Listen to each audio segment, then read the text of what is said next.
চট্টগ্রামের ঘটনা একটা বলছিলেন, ওইখানে একজন প্রার্থী ইতিমধ্যে তো গুলিবিদ্ধ হওয়ার ঘটনা তো হাদি প্রথম না, হাদির ঘটনাটা ন্যাশনালি আলোচিত, কিন্তু আরো একজন প্রার্থী কিন্তু গুলিবিদ্ধ হয়েছিলেন চিটাগংয়ে। চিটাগংয়ে গুলিবিদ্ধ হয়েছেন না? তাহলে এবং বিভিন্ন জায়গায় সংঘর্ষ হচ্ছে, হামলা হচ্ছে, অন্তর্কোন্দলের জেল ধরে খুনাখুনি হচ্ছে। সরকার কিন্তু শুরু থেকেই, আমি বলবো যে এই সরকারের মানে আমরা তো বৃহত্তর স্বার্থে সরকারকে সমর্থন দিয়েছি, শুধু লিপ সার্ভিসিং দিলে তো হবে না ভাই। আপনার সবচেয়ে ব্যর্থ মন্ত্রণালয়, ধারাবাহিকভাবে যারা ব্যর্থতা প্রমাণ দিয়েছে সেটা স্বরাষ্ট্র মন্ত্রণালয়।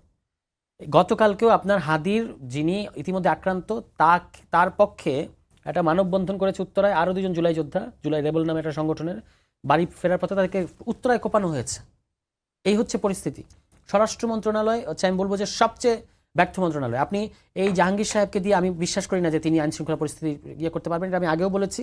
এই নির্বাচনের যে জটিল পরিস্থিতি তৈরি হবে যতই দিন ঘনাবে, উনি এটা সামাল দিতে পারবেন, এটা উনার বডি ল্যাঙ্গুয়েজে বলে না। উনাকে আপনারা আইন শৃঙ্খলা নিয়ে প্রশ্ন করেন সাংবাদিকরা, উনি বলেন যে পেঁয়াজের দাম নিয়ে প্রশ্ন করেন না কেন, উনি পেঁয়াজের দিকে নিয়ে যান। তো ভাই আপনি কৃষি মন্ত্রণালয় চালান, আপনি কৃষি মন্ত্রণালয় চালান, আপনি স্বরাষ্ট্র মন্ত্রণালয় পারবেন না?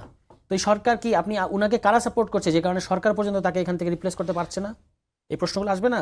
জি, আমি রহমতুল্লাহ সাহেবকে এবং যাব। এই ধরনের, যেটা আমি একটা কথা 30 সেকেন্ড, এই ধরনের ব্যক্তি দ্বারা এইরকম বাংলাদেশে এই নির্বাচনটা হচ্ছে সবচেয়ে ভিন্ন রকম একটা কনটেক্সটে, এই ধরনের ব্যক্তি দ্বারা, হ্যাঁ, এবং কনটেক্সটে খুব ডিফারেন্ট। এটা আমাদের ভূরাজনীতি অনেক কিছু এর সাথে ইনভলভ হয়ে গেছে।